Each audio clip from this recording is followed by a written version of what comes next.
CJ McCollum will be suspended for the first game of the regular season, which for the Portland Trail Blazers, I believe, is Wednesday, as we are shooting this on Tuesday, which could be going up tomorrow. Who knows? Good news for Portland Trail Blazers fans. Good news for Portland Trail Blazers fans. The last time CJ McCollum was kind of suspended for something that was a little strange for not doing anything wrong, he scored like 800 gazillion points. So on Wednesday, bet the over. In the case of what actually happened, there is a rule in the NBA that during any kind of altercation, that's their terminology, we like to use the word a fight, and if we're talking about boxing, a boxing fight. In this case, any kind of like stoppage in play that results in shoving, pushing, fighting, anything like that, if you are on the bench and you even walk towards it, it's a 1-game suspension. It's a rule that needs to be adjusted. Because if you are walking from the bench and just throwing yourself into that scrum, yeah, no shit, you get suspended. If you start throwing punches, if you're like Odelling Josh Norman. But you know why this is the case? Why? Ever since what moment that changed anything, anybody jumping off the bench or any player?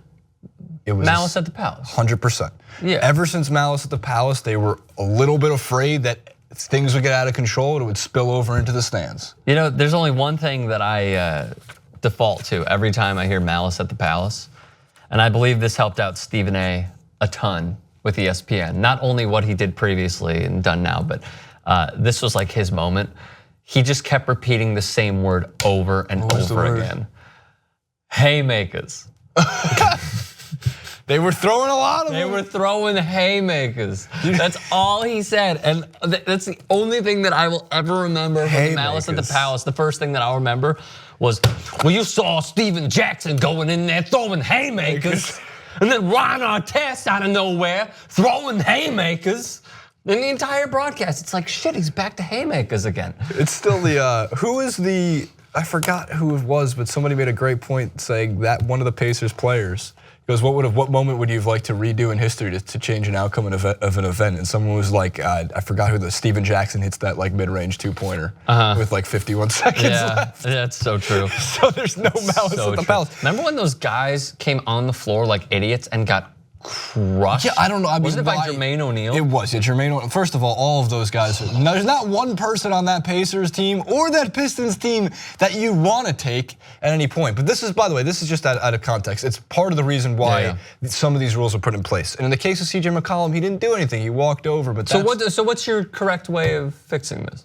Well, you have to use some form of replay when you're making these calls and say, and have like players be able to appeal that suspension. So if they say he was walking over, he didn't do anything at all, he didn't touch anybody, he didn't even glare at anybody the wrong way, then they go, okay, we're not gonna give you a regular season game suspension. They need to adjust that rule. But here's why it's important. Going over or the regular season game suspension? No, they need to not make it a suspension. If you want to do anything, make it a little fine, which makes no sense in itself anyway, but like. Right, so what are you gonna fine him, like 20,000? That's nothing. His game check is 156. That's fine. If you get into a fight from the bench, then it's a suspension. If you're just walking over and you don't do anything, it's fine. It was a couple of steps. Here's the thing, it's important though that this shows the NBA is consistent. Other players have been suspended for exactly 1 game for doing exactly the same thing where they haven't been anywhere near the fight or they were close-ish to the fight. Right. What this is, and the NFL should take a note, it's a really important word, it's called consistency. It's called consistency. So while it's a dumb rule and it needs to be changed, as long as it's in place, it's in the fine print, players know, it's hard to not overreact in the situation and see your players possibly getting, say the word, haymakers thrown at them. I think I disagree actually. With everything that you've said, I'm actually fine with the players. Like the suspension is obviously stupid. Correct. It's incredibly stupid. Change that, sure. But I think that something should be enforced no matter what when you leave your bench. Because I feel like most fights, there have been less and less fights rather, when this rule has been in effect of players being penalized by being suspended a game or a game check, yada yada, what have you. It's the same thing. But there's been some form of punishment, and it's taken place, and I think it's had actually a positive effect. I feel like I haven't seen as many highlights of, oh, crazy fight, because usually when we see a headline like that, it's just like some pushing, and then the referees get in between. So I'm actually fine with the players being penalized if they leave the bench, and if you want to fine them a lot, I'm cool with that. Don't suspend them a game, because here's the funny thing and what's contradictory about this is that The players who were involved are Caleb Swanigan and Alex Len. And you know what happened to them? All-star starters this year. Not suspended. Right. CJ McCollum left the bench for like half a second, then was like, oh, I should probably go back over there. Right. Suspended. So it's a little hypocritical of the players that were actually involved to not get any sort of punishment at all. And the guy who waltzed over for 2 seconds and then goes back to the bench got suspended. So suspension, takeaway, I agree with. Dock them 50,000. I think that's a pretty good amount. The same, I feel like, we can get into this later, but correct way of implementing less flopping. We should do that clip as well.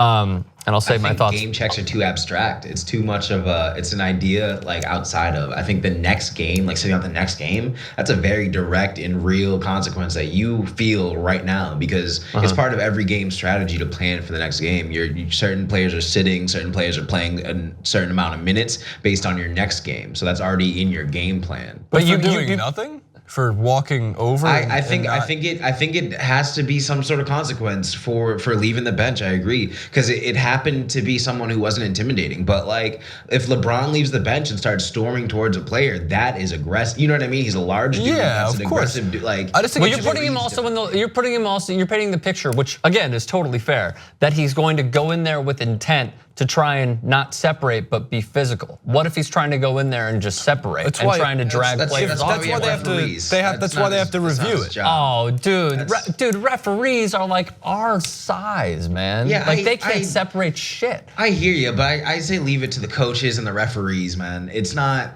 because like I said, it's how are we supposed to differentiate? It reminds me of the whole good guy with the gun versus the bad guy with the gun argument. Like if players are running over and wait, this is a thing? This is an argument? Oh yeah. The only good guy versus bad guy with a gun? Yeah, a bad guy with a gun is the only thing that can stop, or a good guy with a gun is the only thing that can stop a bad guy with a gun. Yes. I've never heard of this before. It's what is it called? Hypothetical word. It's not hypothetical either. It's scenario. It's a scenario. I can't think about that. Boxing fight. My point being, just overall here with this is you have to review it. If you review it, and because here's the reason why I think it's important for it to be reviewed. It very clearly looks like CJ McCollum realized, shit, I'm not supposed to leave the bench. Right. And then walks back. And we're not even talking like he got even close to the altercation. He walked over and didn't realize, shit, I can't be here. So you got to be able to review it and then hand out a suspension. If at any point he got to a close enough where it looked like that was the case, then sure, if you can find intent, sure. I'm even okay with them. But like in baseball, like when you see baseball, like the dugout's clear, they don't all clear at once. It's a domino effect. It's a trickle of like one player runs, another player runs, and then like there's 3, 4, 7, 12. Well, hang on a second. It's also a bigger playing field where it takes more time for all the players to get there, especially from the bullpen. Baseball, only those who are throwing punches are getting fined or suspended. Those who are just there amongst the chaos don't get fined or suspended. That's true. If you're throwing punches or you're getting, or like the Brandon Phillips-Yachty Molina fight in Cincinnati. To be fair, if you're Rugden Odor and you just you get penalized for throwing a great punch. Great punch. He got penalized more for throwing a great punch than Jose Bautista got for throwing a terrible punch. Just terrible. Yes. Differentiating. Yeah. But I just think you should be able to review it. Like CJ McCollum walked over, it very much looks like, just in my opinion. I just get on the NBA's aspect where they're just trying to nip the whole thing in the bud. Right, that's totally fair. Leaves that bench, then you get suspended for a game. Domino effect that leads to players coming off the bench. You know what I mean? Malice in the Palace wasn't just Ron Artest. You know what I mean? It was the whole team, like kind of go losing. It was the fan with bad aim. It was the fan that threw the Diet Coke at him. I mean, that was assault though. I mean, like the thing with Malice at the Palace, it's still probably being like some people call it the darkest day in NBA history. It's probably one of the most foundational changes that ever happened. But without the Malice in the Palace, the NBA probably doesn't lead towards getting, I would call it a more progressive and consistent stance. Like there's always a cause and effect with stuff that happens in the NBA. Malice at the Palace. You can look back at Malice at the Palace being a dark day for sure. People Allen Iverson's fashion. And then they changed it. Penalized Allen Iverson's fashion. They made them dress up. And then the craziest part is when they put the dress code in place, it made more money for the players. Definitely. Players started getting like Hugo Boss sponsorships and GQ covers. Yeah. All right, well. It's like the only credit I'll give. That took an interesting turn. But where do you stand? Thoughts? Comment section below.